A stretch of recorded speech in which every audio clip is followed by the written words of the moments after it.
O número de pessoas em abrigos ultrapassa 55 mil. São 55.813 pessoas em abrigos neste momento. Só que 581 mil estão desalojadas. Isso significa que elas estão abrigadas em casas de amigos, de parentes. Então, é preciso realmente muita ajuda, né? O Rio Grande do Sul ainda precisa de ajuda de todo o Brasil.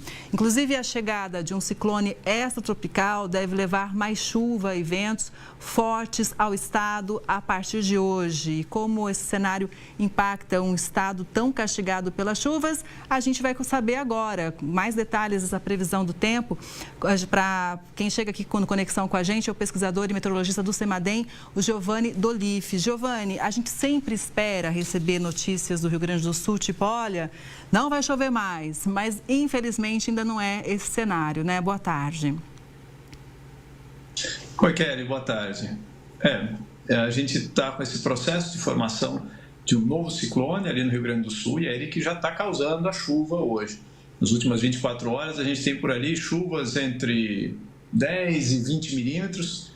A boa notícia é que não são grandes volumes de chuva, né? Mas na situação de níveis tão elevados da água lá, qualquer chuva atrasa a descida da água.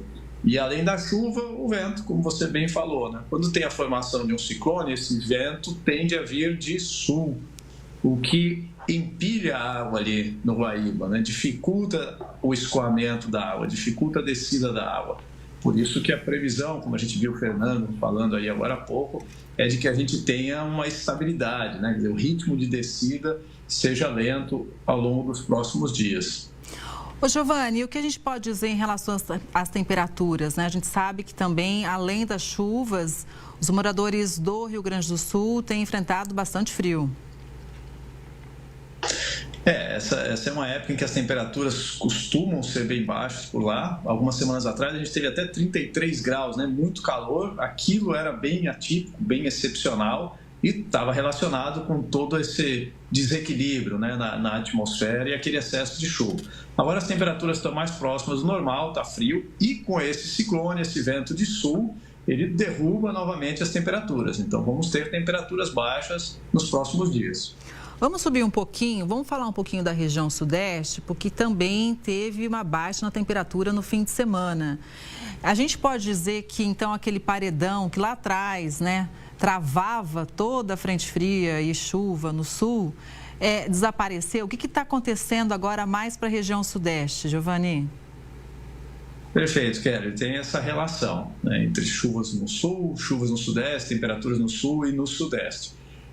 Finalmente uma massa de ar conseguiu, né, empurrar aquela massa de ar que estava muito quente e a gente agora no outono está tendo no sudeste as temperaturas mais baixas do ano até agora. Em São Paulo caiu mais de 10 graus a temperatura e além do frio, a chuva, né, que também não vinha fazer bastante tempo, traz uma sensação ainda maior de frio. Então isso indica sim uma mudança naquele padrão. Inclusive, fazendo de novo essa conexão nas chuvas no sudeste com as chuvas no sul, isso vai fazer com que esse padrão diferente a gente consiga ter uma sequência maior de dias sem chuvas lá no Rio Grande do Sul, que é uma ótima notícia, né? Então, ao longo dos próximos dias, até o final de semana, não tem previsão de chuva mais no Rio Grande do Sul, é só hoje. Só lá pelo domingo que pode ter outra frente fria lá no Rio Grande do Sul, mesmo assim uma frente fria que passa, sem excessos de chuva, né? Sem chuvas muito volumosas. Então, a gente está na atmosfera se comportando com uma maneira mais comum para essa época do ano, mais normal, né? Ô Giovanni, então, só para te reforçar aqui, em São Paulo pode ter realmente um recorde de baixa temperatura do ano nessa semana? Isso, a gente já está tendo, né, temperaturas máximas baixas, então para o dia, né, no período da tarde a gente já tem tido, desde ontem, hoje, temperaturas mais baixas no período da tarde que a gente já teve esse ano. E não porque elas estão extremamente baixas, mas porque a gente estava tendo temperaturas muito acima da média até agora, né? O maio, que está acabando essa semana, provavelmente vai fechar como o maio mais quente da história que a gente tem registro em vários estados que tiveram um maio extremamente quente, né? Então agora a gente está com temperaturas mais baixas são as mais baixas do ano, mas longe de ser recorde de temperatura histórico, né? Mas sim as mais baixas desse ano, por isso a gente está sentindo. E aí quando o tempo limpar e as madrugadas tiverem céu mais aberto, aí as temperaturas mínimas também vão baixar. Então, no meio da semana, do meio para o final de semana, as madrugadas devem ser bem frias no Sudeste. Pois é, e para a gente pincelar também, Giovani, acho que é importante a gente falar um pouquinho quais são os destaques na sua avaliação em relação aos outros estados do Brasil. A gente falou um pouquinho, né, da região Sudeste, a gente falou do Sul. Tem algum ponto que chama a atenção do CEMADEM? Tem, Kelly. Essa chuva, a gente, quando explicou aquele extremo de chuva no sul, né, falava de águas quentes lá no Atlântico Tropical, lá na costa do Nordeste. Porque o ar que chega lá no Rio Grande do Sul, ele entra ali do Atlântico, pelos ventos alísios, faz a volta lá quando encontra os Andes e desce para o sul, né? Então, esse é o processo normal. Quando vem a massa de ar frio, desloca um pouco esse ar. Então, nesse momento, a gente está tendo chuva desde o Rio Grande do Sul até São Paulo. Porque todo esse escoamento não está direcionado só no sul, ele está mais espalhado, né?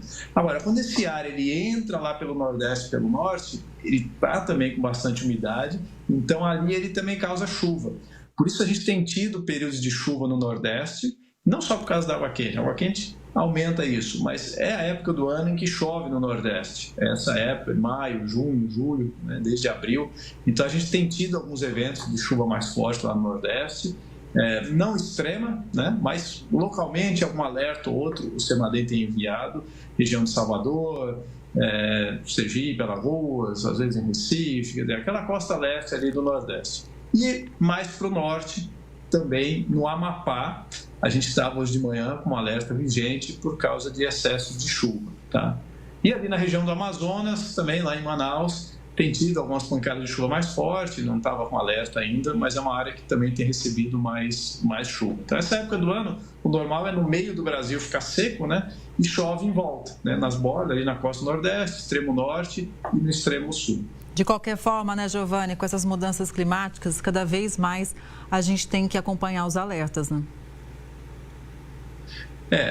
Com esses eventos que a gente chama de extremos, né, porque eles saem fora do que a gente tem de registros históricos, né, eles vão além daquilo. Então, e com essa possibilidade, porque é um planeta mais quente, oceanos mais quentes, né, tendem a produzir mais eventos extremos. Então, a atenção está sempre redobrada. O CEMADEM mesmo foi criado em 2011, após um grande desastre, que foi aquele da região serrana do Rio de Janeiro, e com essa tendência, né, de um planeta mais quente, mais extremos. Então, o Brasil vem reagindo, vem se movimentando para a gente melhorar a maneira como a gente monitora e emite alertas, né? Esse trabalho vem acontecendo, sempre tem espaço para melhorar e a gente vem buscando sempre fazer isso da melhor forma. Seguimos acompanhando de perto o CEMADEM. Muito obrigada, viu, pela sua análise e pelas informações, Giovani. Boa tarde para você e até a próxima. Obrigado, boa tarde.